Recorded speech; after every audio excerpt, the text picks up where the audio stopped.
የአሜሪካና የእስራኤል ጥቃት ቴህራንን እያናወጠ መሆኑ ተገለጸ። የኢራን ከተሞች በቦምብ ሲደበደቡ ማደራቸውን ተከትሎ የአሜሪካው ፕሬዝዳንት ዶናልድ ትራምፕ ባስተላለፉት መልእክት የቴህራን መንግስት በኒውክሌር ውይይት ላይ ባለመስማማቱ ጥቃት መሰንዘር መጀመሩን ተናግሯል።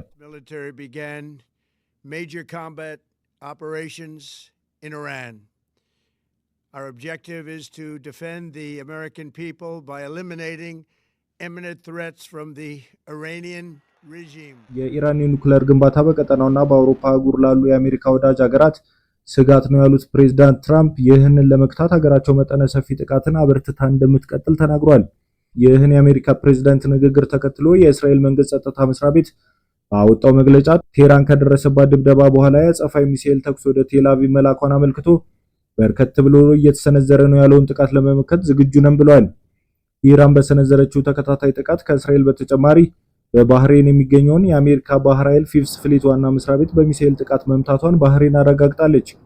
ይህ አስደንጋጭ ክስተት የተሰማው የአሜሪካ የባህር ኃይል ጦር ሰፈር በሚገኙበት በጁፌር አካባቢ ተከታታይ ፍንዳታዎች እየተሰሙና ጥቅጥቅ ያለ ጭስ ወደ ሰማይ እየተነነ መሆኑን ከአካባቢው የሚወጡ መረጃዎች እያሳዩ ባሉበት ወቅት ነው። የኢራን የውጭ ጉዳይ ሚኒስትር ዛሬ በሰጠው መግለጫ በሀገሪቱ ላይ የተሰነዘረው ጥቃት በሉዓላዊነት ላይ የተቃጣ ጦርነት መሆኑን ገልጾ ሉዓላዊነቷን ለመከላከል ሙሉ ዝግጁነት እንዳላት አስታውቋል። የኢራን የውጭ ጉዳይ ሚኒስትር ዛሬ ባወጣው መግለጫ በአሜሪካና በእስራኤል የተሰነዘረውን ወታደራዊ ጥቃት አጥብቆ አውግዟል። ሚኒስትሩ ጥቃቱን የዓለም አቀፍ ሕግጋትንና የተባበሩት መንግስታት ድርጅት ቻርተርን የጣሰ ግልጽ ወረራ ሲል ጠርቶታል። ኢራን ዲፕሎማሲያዊ አማራጮችን ስትከተል እንደቆየች የጠቀሰው መግለጫው አሁን የተከፈተው ወታደራዊ ጥቃትና በሀገሪቱ ላይ የተጫነ ጦርነት መሆኑን አመላክቷል። የኢራን የታጠቁ ኃይሎች የሀገሪቷን ሉዓላዊነትና የግዛት አንድነት ለመጠበቅ በሙሉ ኃይልና ብቃት የተዘጋጁ መሆናቸውንና ለማንኛውም ጥቃት ተመጣጣኝ ምላሽ እንደሚሰጡ አስታውቋል። በቤኒሻንጉል ጉሙዝ ክልል መተከል ዞን ወንበራ ወረዳ በኦሮሞ ነጻነት ጦር ሸኔ ስም የሚንቀሳቀሱ ታጣቂዎች በሰነዘሩ ድንገተኛ ጥቃት በኪታርና ጎቾር ቀበሌዎች የሚኖሩ በርካታ ዜጎች ከመኖሪያ ቀያቸው መፈናቀላቸው ተሰማ። ነዋሪዎቹ ምንም አይነት ንብረት ሳይዙ ነፍሳቸውን ለማዳን ወደ አጎራባች አካባቢዎች እየሸሹ ሲሆን ከቤት ንብረት መፈናቀል ባለፈ ከፍተኛ የንብረት ዝርፊያና እገታ መፈጸሙን ዶቼ ቬለ ከአካባቢው የወጡ መረጃዎችን ጠቅሶ ዘግቧል።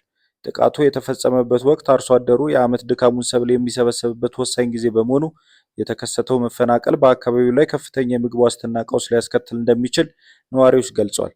በምርት ወቅት የሚደረግ እንዲህ አይነት ጥቃት የአርሶ አደሩን ሕይወት ይበልጥ አስከፊ የሚያደርገው ሲሆን አርሶ አደሩ የደከመበትን እህል ሜዳ ላይ ጥሎ ለመሰደድ መገደዱ ጉዳዩን እጅግ አሳዛኝ አድርጎታል ተብሏል። የወረዳው አስተዳደር የታጣቂዎቹን እንቅስቃሴ ለመግታት የህግ ማስከበር ስራ እየሰራ መሆኑን ቢገልጽም እስካሁን ግን መፈናቀሉን ማስቆም አልተቻለም።